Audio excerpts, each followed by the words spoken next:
للہ رب العالمین۔ محترم سامعین حضرات، عزت مآب میری بہنوں، میری بیٹیوں، یہ سورۃ الاحزاب کی ایک آیت مبارکہ ہے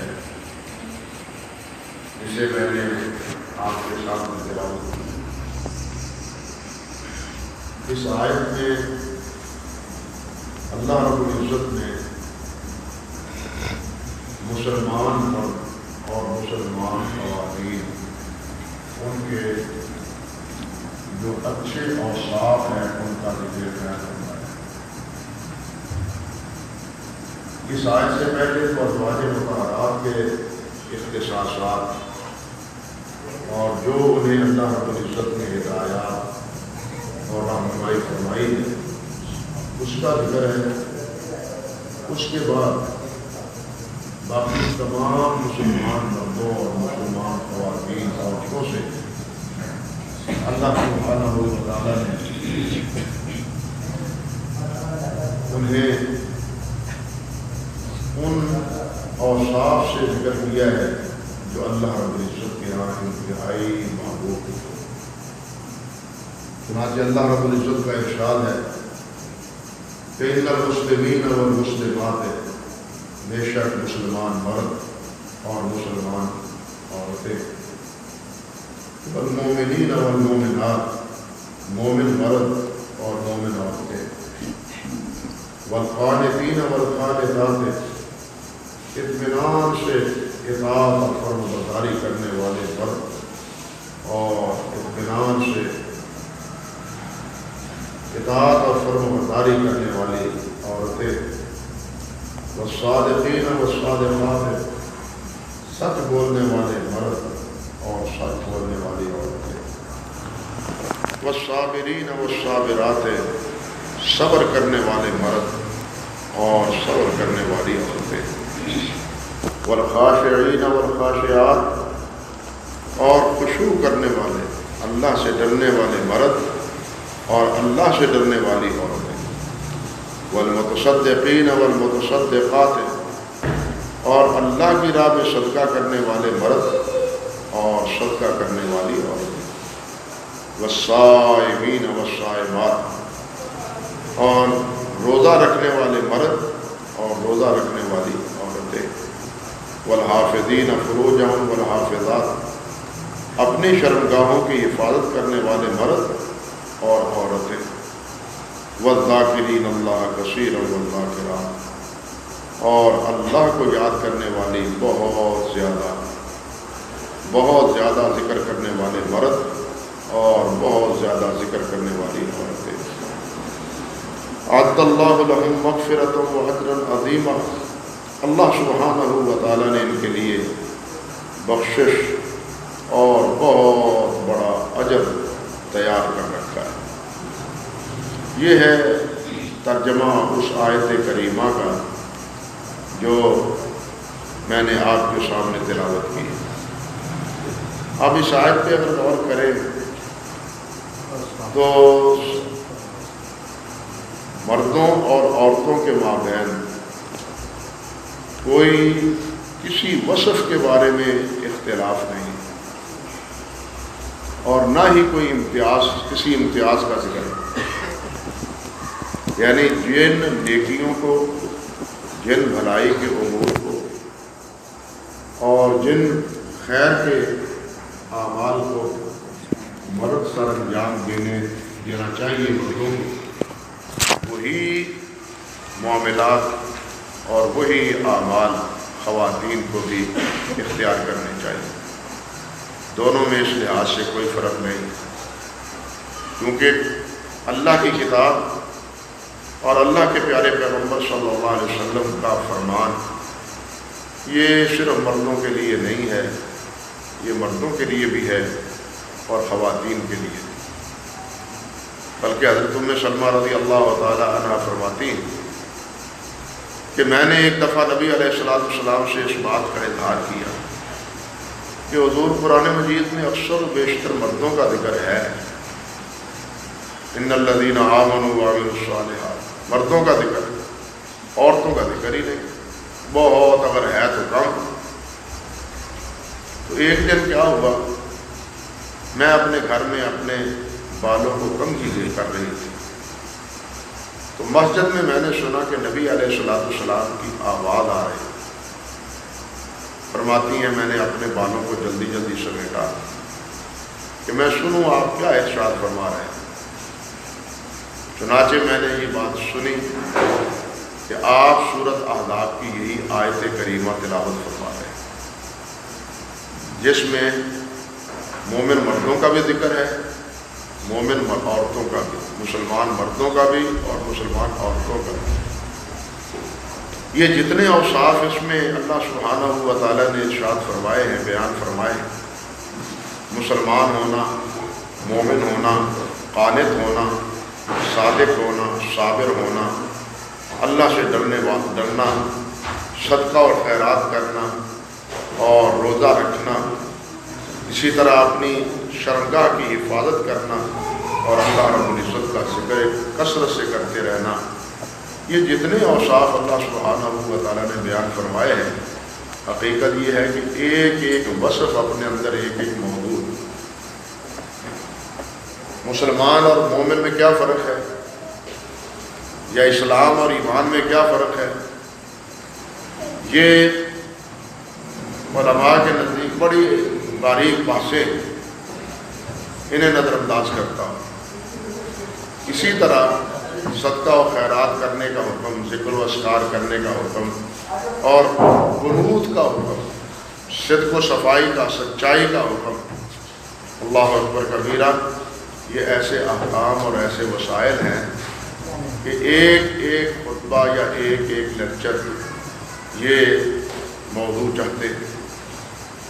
مگر میں یہ بات عرض کرنی چاہتا ہوں ان تمام چیزوں سے ہٹ کے کہ مردوں کے ساتھ ساتھ اللہ سبحانہ و تعالیٰ نے، ذرا دیکھیے، غور فرمائیے کہ انبیاء کرام علیہ السلام کو اللہ ذو الجلال نے ہمارے لیے اسوہ اور نمونہ بنایا ہے۔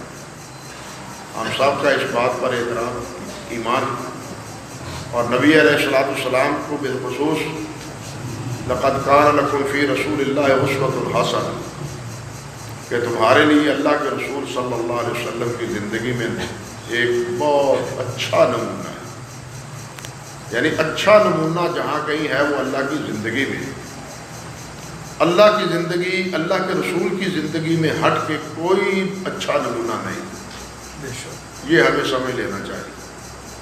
آج کے اس دور میں جو آزادی کی لہر یورپ سے، امریکہ سے چل رہی ہے، اور یہ سب سے بڑی خطرناک لہر، آزادی کا مطلب یہ ہے ہر مرد بھی آزاد، ہر عورت بھی آزاد، عورت جو چاہے کرے، مرد جو چاہے کرے، عورت جیسے چاہے زندگی گزارے، مرد جیسے چاہے زندگی گزارے۔ یہ کہتے ہیں کہ حقوق انسانی کا ایک قانون ہے، اس کا یہ تقاضا ہے کہ ہر انسان آزاد ہے، مرد ہو یا عورت ہو، لیکن ایک مسلمان مرد ہو یا عورت ہو وہ آزاد نہیں ہے۔ ہم اللہ رب العزت کے غلام ہیں، ہم اللہ رب العزت کے احکام کے پابند ہیں۔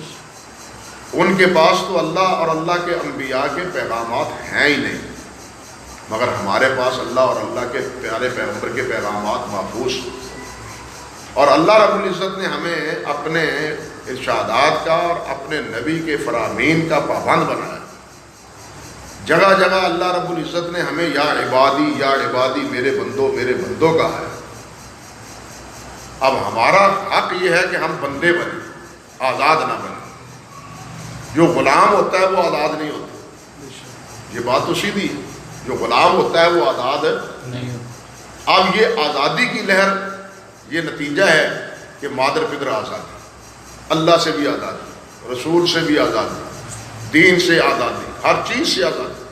یہی وجہ ہے کہ وہ اس آزادی کی وجہ سے جو چاہتے ہیں بکتے اور جو چاہتے ہیں کرتے ہیں۔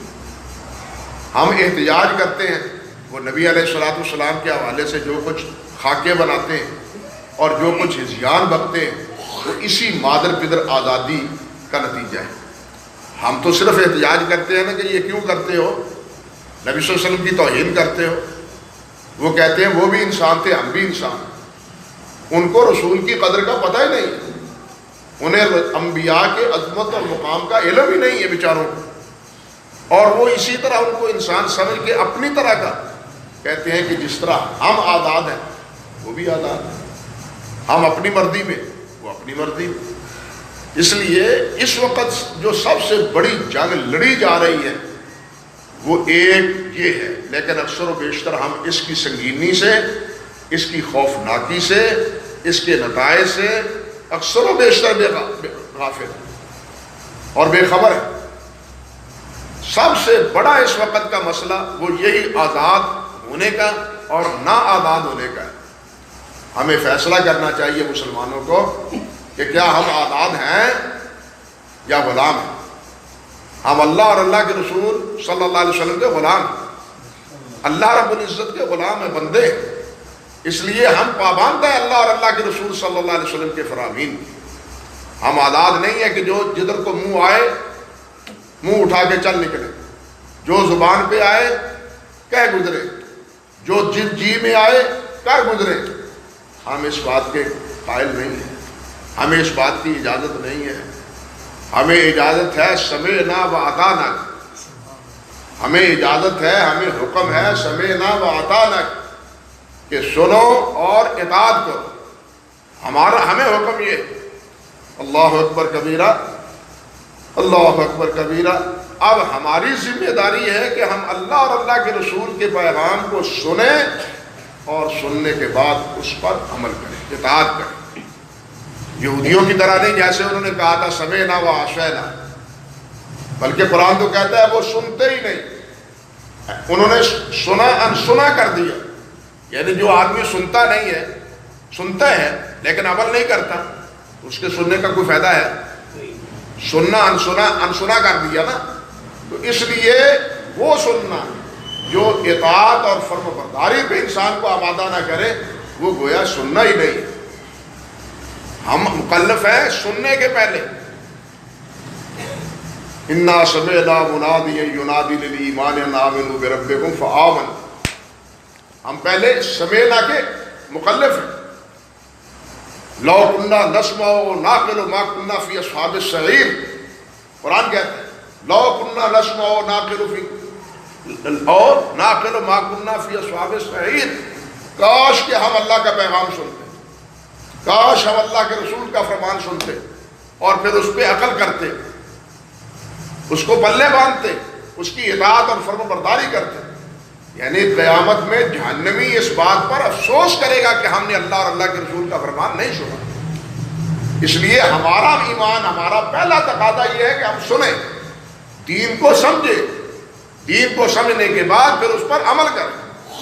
یہ ہمارا کام نہیں ہے کہ مولویوں کا کام ہے صرف دین کا سننا یا دین کا سنانا، یہ صرف مولویوں کا کام نہیں ہے، ہر فرد کا، ہر گھر کے سربراہ کا، بلکہ ہر سربراہ میں خاتون خانہ کا فریضہ ہے کہ وہ دین کو سمجھے اور اپنی اولاد کو دین کو سمجھائے، خود بھی سمجھے اور دوسروں کو بھی سمجھائے، اپنی اولاد کو سمجھائے، بلکہ اپنے ساتھ اٹھنے بیٹھنے والے، اپنی سہیلیاں، اپنے ہمجولیاں، ان کو بھی سمجھائے کہ یہ دین ہے، یہ اللہ کا حکم ہے، یہ اللہ کے رسول علیہ السلام کا فرمان ہے۔ تو میں عرض کر رہا تھا کہ انبیاء ہمارے لیے اسوہ حسنہ ہے، لَقَدْ كَانَ لَكُمْ فِي رَسُولِ اللَّهِ أُسْوَةٌ حَسَنَةٌ۔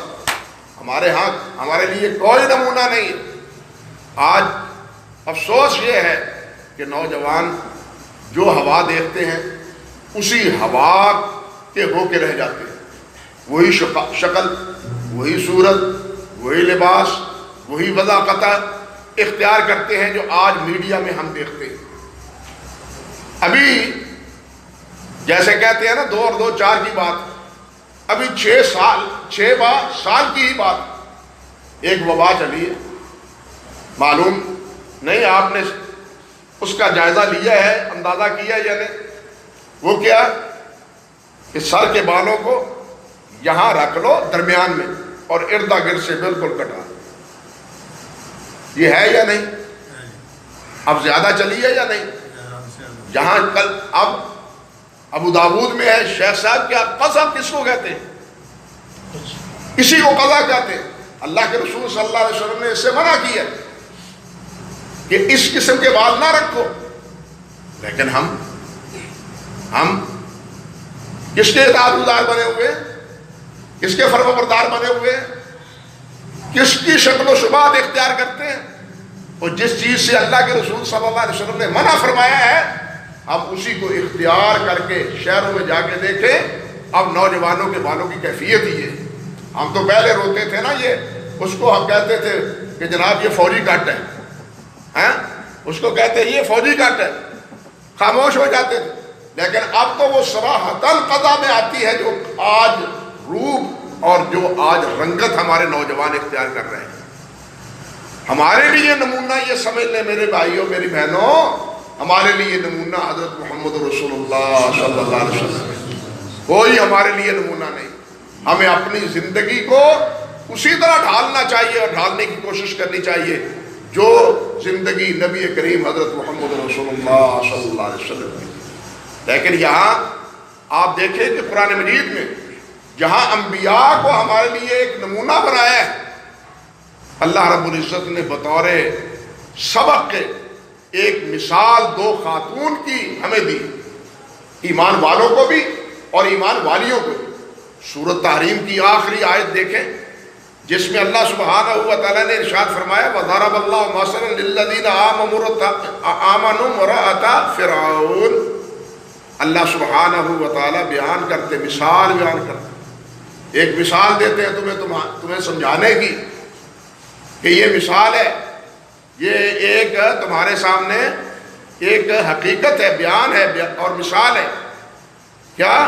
امرأۃ فرعون، فرعون کی عورت، فرعون کی عورت، اس کی خاتون جس کا نام آسیہ تھا.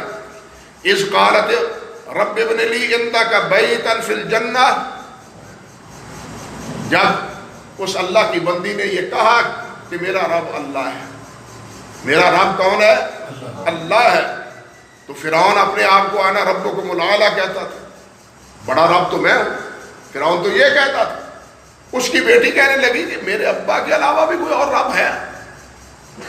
تو وہ اللہ کی نیک بندی کہنے لگی ہاں ربی و ربک و رب کل شیء، کہ میرا تیرا اور ہر چیز کا رب وہ کون ہے؟ اللہ. ہر ایک کا رب اللہ ہے. تو خیر اس نے چماٹا مارا اور گستاخی کا ارتکاب کیا، بہت بڑی فرعون تک پہنچی. پھر فرعون نے جو ظلم و ستم ڈھایا، حافظ ابن کثیر اور دوسرے مفسرین نے لکھا ہے کہ ہاتھوں پر بھی میخیں لگا دی لٹا کے، پاؤں میں بھی میخیں لگا دی اور اوپر سانپ چھوڑ دی. اللہ اکبر کبیر. اور ڈسا. پھر اس کے بعد کیا کیا؟ لٹا کے اوپر سے جناب وہ بڑا وزنی پتھر ڈالا اور وہ اللہ کی بندی نے فوت ہو. یہ اس وقت فوت ہوتے ہوئے کیا کہتی؟ اللہ اکبر. وہ کہتی ہے اللہ اکبر، وہ کہتی ہے رب ابن لی عندک بیتا فی الجنہ، اللہ اپنے پاس میرا گھر بنا دے جنت میں. اپنے پاس گھر بنا دے کس میں؟ یہاں ایک بڑی لطیف بات، دار سے پہلے جار چاہیے، دار سے پہلے جار دیکھنا چاہیے، گھر بنانے سے پہلے پڑوسی بھی دیکھنا چاہیے. نبی علیہ السلام کی حدیث میں ہے کہ انسان کی سعادت میں یہ بات شامل ہے کہ اچھا گھر میسر ہو اور اچھا پڑوسی میسر ہو، یعنی گھر کے ساتھ جار چاہیے.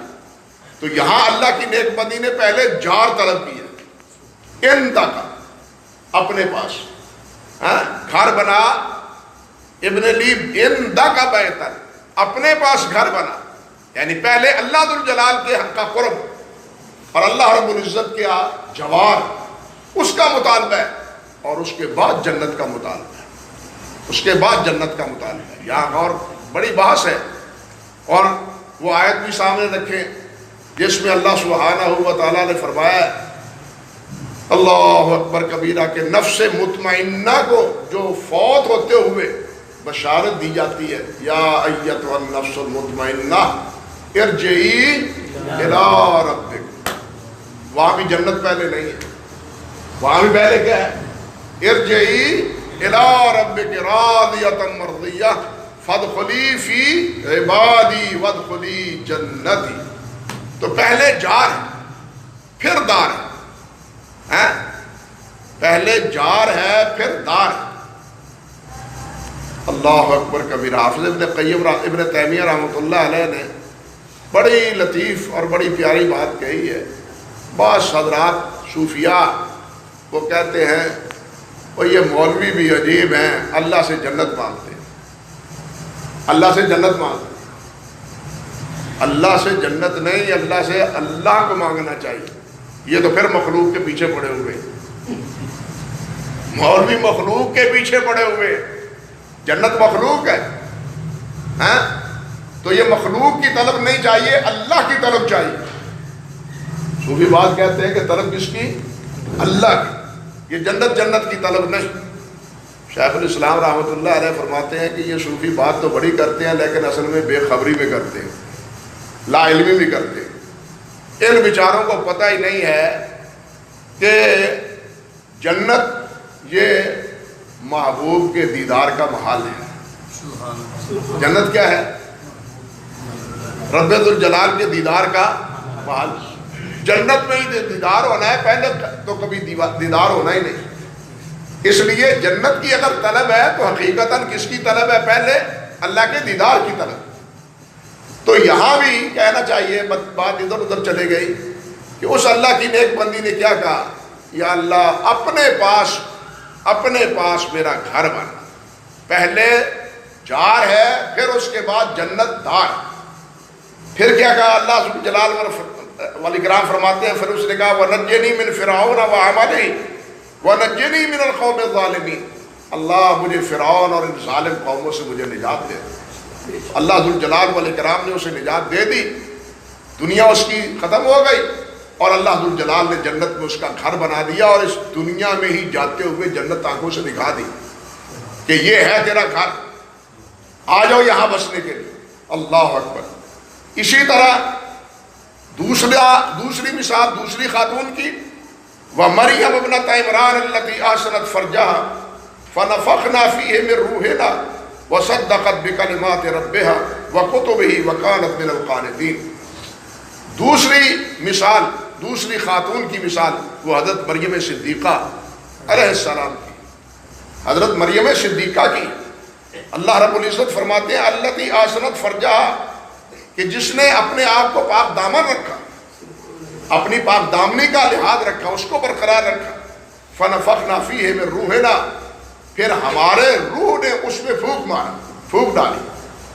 ہمارے روح نے, روح سے مراد یہاں جبرائیل نے اس میں پھونک ماری اس کے دامن میں. تو کیا ہوا؟ اللہ سبحانہ و تعالیٰ نے بغیر خامد کے بیٹا عطا فرما دیا. نتیجہ کیا ہوا؟ بغیر خامد کے اللہ تعالیٰ نے بیٹا عطا فرما دیا. پھر آگے جو مسئلہ ہوا وہ ٹھیک, ان کے صفات میں اللہ فرماتے ہیں وَصَدَّقَتْ بِكَلِمَاتِ رَبِّهَا, انہوں نے اپنے رب کے کلمات کی تصدیق کی اور اس کی کتابوں کی بھی تصدیق کی. وَكَانَتْ مِنَ الْقَانِتِينَ, اور وہ بڑی ہی اطاعت گزار اور فرمانبردار تھی. یعنی کہنے کا مقصد یہ تھا کہ جہاں انبیاء کرام علیہ السلام کو ہمارے لیے بطور مثال پیش کیا ہے, نمونہ پیش کیا ہے, اللہ ذوالجلال نے ان دو خاتونوں کی زندگی کو بھی ہمارے لیے بطور نمونہ پیش کیا کہ یہ تمہارے لیے اسوہ ہے, یہ تمہارے لیے نمونہ ہے. اب دیکھیے یہی مریم صدیقہ, حضرت یوسف صدیق اگر یہ کہتے ہیں رب السجن احب الیہ مما یدعوننی, اللہ قید قبول ہے, جس برائی کی یہ دعوت دے رہی ہیں اللہ اس کی بجائے مجھے قید قبول ہے. اگر یوسف صدیق نے یہ بات کہی ہے تو مریم صدیقہ نے کیا کہا ہے؟ مریم صدیقہ فرماتی ہیں انی اعوذ بک من الرحمن ان کنت تقیا، اگر تو اللہ سے ڈرنے والا ہے تو میں اللہ کی پناہ چاہتی ہوں۔ تنہائی ہوئی، اکیلے تھی، حضرت جبرائیل انسانی شکل میں آئے، یہ گھبرا گئی کہ یہ ایک اجنبی انسان کہاں سے آیا ہے، تو اسی عصمت اور اسی عزت کی پاسداری میں انہوں نے اللہ کی پناہ لی، اللہ کی پناہ لی۔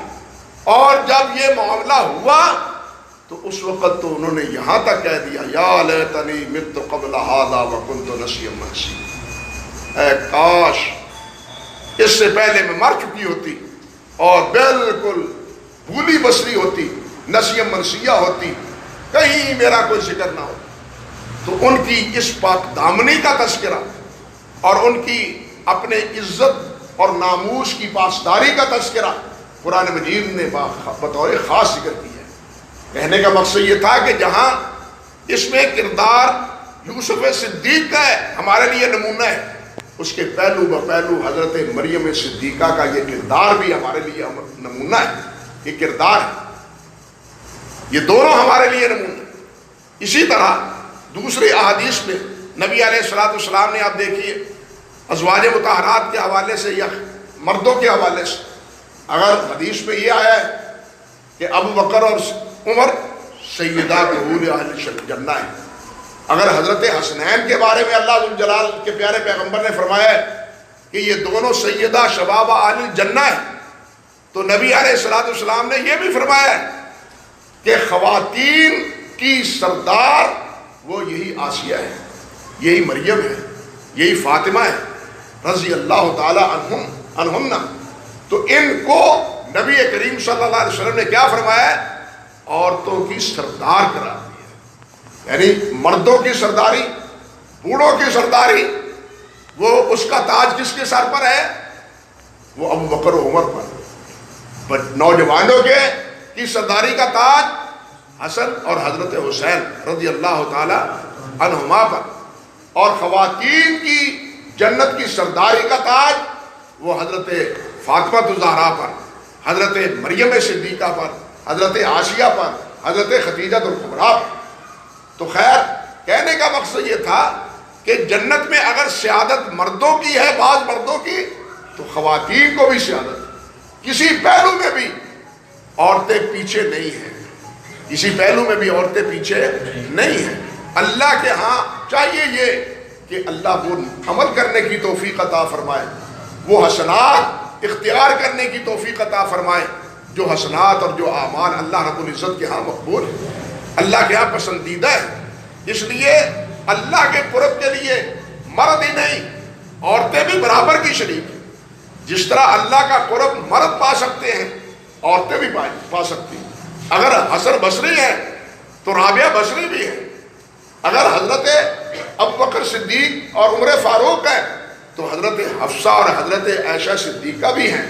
تو کہنا چاہتا ہوں کہ یہ برابری ہر پہلو سے، علم سے، عمل سے، نیکی سے اور اچھے اعمال سے مزین ہونے کے اعتبار سے، اور پھر نتیجہ اور معال کے اعتبار سے، نتیجہ معال تو جنت ہی ہے نا ہمارے لیے، آخرت کا، اس میں بھی خواتین کا اسی طرح حصہ ہے جس طرح کے کیا ہے مردوں کا حصہ ہے۔ البتہ ایک بات ضرور ہے جو بڑی خطرناک ہے، میری بہنیں ذرا غور کریں، بڑی خطرناک۔ نبی علیہ السلام نے فرمایا کہ مجھے جنت دکھائی گئی تو میں نے دیکھا کہ وہاں اکثر عورتیں میں نے پوچھا یہ کیا معاملہ ہے، یہ کیا معاملہ ہے؟ تو مجھے بتلایا گیا کہ یہ اکثر و بیشتر اپنے خاوندوں کی ناشکری کرتی، اپنے خاوندوں کی ناشکری کرتی۔ اس کا نتیجہ ہے اب خاوند صاحب ثروت ہے تب بھی، اگر درمیانے طبقے کا ہے تب بھی، اگر غریب اور فقیر ہے تب بھی، جب ہم ایک عقد کر لیتی ہیں تو اس عقد کا تقاضا ہے کہ ہم اس عقد کی پاسداری کریں، اس عقد کی کیا کریں؟ پاسداری کریں، اس کا لحاظ کریں۔ اگر فقیر ہے تو فقیر بن کے زندگی گزار دیں، فقیر ہے تو فقیر بن کے زندگی گزار دے. یہ اسلوب جب سے میں تیرے گھر آئی ہوں مجھے کبھی بھی سکھ نہیں پہنچا, مجھے کبھی اچھے کپڑے نہیں میسر آئے, مجھے کبھی خوشی نہیں آئی. اس قسم کے شکوے, اس قسم کی شکایتیں یہ اس عورت کے لیے جہنم جانے کا باعث بن جاتی ہیں. جس قدر بھی ہو سکتا ہے اس کو چاہیے کہ انسان شاکر رہے. ان اوصاف میں اللہ ذو الجلال نے والشاکرین والشاکرات کہ شکر کرنے والی, جس پہلو میں اللہ رکھے اللہ کا شکر ادا کرنا چاہیے. میرے بھائیوں اور میری بہنوں یہ غور کرنا چاہیے, ہم جس حالت میں بھی ہیں معرض امتحان میں ہیں, ہم جس حالت میں بھی ہیں معرض امتحان میں ہیں. اگر مال ہے تو تب بھی, اگر مال نہیں ہے تو تب بھی, اگر صحت ہے تب بھی, اگر صحت نہیں بیماری ہے تب بھی, ہر حال میں ہم ہر آدمی اس دنیا میں کیا ہے, امتحان گاہ میں ہے. ایک بادشاہ بھی, رعایا بھی, ایک باپ بھی, بیٹے بھی, میاں بھی, خامد بھی, اور صحت مند بھی, بیمار بھی, آسودہ حال بھی اور فقیر بھی. ہر آدمی کا امتحان ہے. اللہ ذو الجلال والاکرام مال دے کے بھی آزماتے ہیں, فقیری دے کے آزماتے ہیں, تندرستی دے کے آزماتے ہیں, بیماری دے کے آزماتے ہیں. اللہ کے آزمانے کے امتحان ہے, مرد بنا کے, عورت بنا کے. اس لیے جس حالت میں اللہ رب العزت رکھے اس پر شکر ادا کرنا چاہیے. جس حالت پر اللہ رکھے اس پر شکر ادا کرنا چاہیے. امام بخاری رحمۃ اللہ علیہ نے التاریخ الصغیر میں ایک عجیب بات نقل کی. ایک صحابی کے سامنے ایک تابعی تھے, نام تو اس وقت یاد نہیں رہا, تابعی تھے. وہ کہنے لگے یار آپ کتنے خوش نصیب, آپ کتنے خوش بخت. صحابی سے کہتے ہیں وہ, آپ کتنے خوش بخت ہیں, خوش قسمت ہیں کہ آپ نے نبی علیہ السلام کا دیدار کیا, آپ نے آپ کے پیچھے نمازیں پڑھی, ان کے ساتھ مل کے جہاد کیا. کتنے خوش بخت ہیں. صحابی سنتے رہے, سننے کے بعد فرمانے لگے خاموش رہو, اور جہاں ہو اللہ کا شکر ادا کرو. جہاں ہو, جہاں اللہ نے تمہیں رکھا ہے اس پر اللہ کا شکر ادا کرو. تم کہہ سکتے ہو کہ اگر اس دور میں ہوتے تو جن ابتلاؤں اور آزمائشوں میں حضرات صحابہ کرام کو آزمایا گیا, کیا تم ان آزمائشوں کو پورا کر سکتے تھے؟ کیا تم اپنے بارے میں یہ سوچ سکتے ہو؟ بات سمجھے یا نہیں سمجھے؟ اس لیے صحابی کے اس قول سے پتہ چلتا ہے, آج بھی ہمارے دل میں آتی ہے خواہش, آج بھی تمنا ہمارے دل میں بھی آتی ہے. یار کتنے خوش قسمت ہے صحابہ کرام رضوان اللہ علیہ. صحابیات کتنی خوش قسمت تھی جنہیں نبی علیہ